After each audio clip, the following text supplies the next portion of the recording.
สบายดีเด้อพ่อแม่พี่น้องมาเด้อมากินอบเกาลัดนำกันหรือว่าอบมะกอกพี่น้องมื้อนี้ก็จิอบกินร้อนๆนั่งกินปอกให้ลูกให้ผัวกินร้อนๆได้มื้อนี้นะ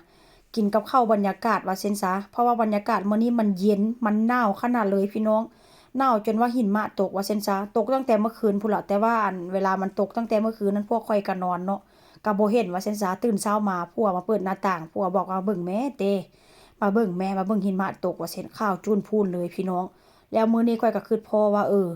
มื้อนี้ก็เป็นมื้อสุดท้ายของการรีแลกซ์เป็นมื้อสุดท้ายของการพักผ่อนพี่น้องมื้ออื่นนี่เฮ็ดงานปกติเข้างานปกติแล้วหยุดอีกทีหนึงก็พู้นล่ะอีก4เดือนหยุดเป็นอีก10มื้อก็หั้นแต่ว่าต้องรอท่าอีก4เดือนพู้นใดมื้อนี้ก็เลยแบบว่า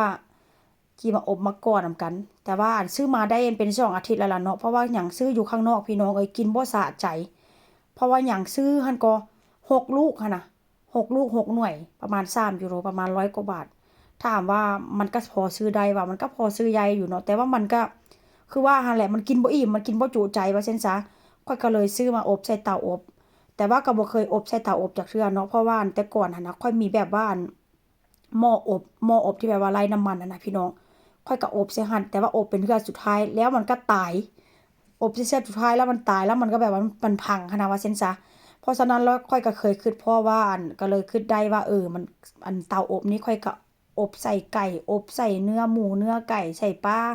มันก็น่าจะอบได้ว่าซั่นจ้ะพี่น้องเพราะฉะนั้นแล้วข้อยก็เลยเอามะกอกมาผ่าเนาะมาผ่าแล้วก็สิเอาใส่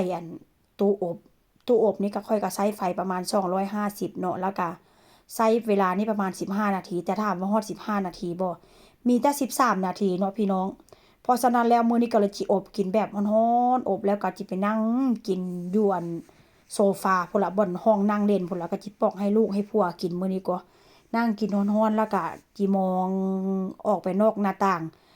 นั่งเบิ่งหิมะตกว่าซั่นซะมื้อนี้ก็ได้เข้ากับบรรยากาศขนาดกินอัน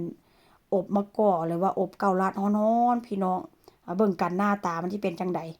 เห็นบ่ใช้เวลาประมาณแค่13นาทีได้พี่น้องเรื่องอ้อยห้อยเลย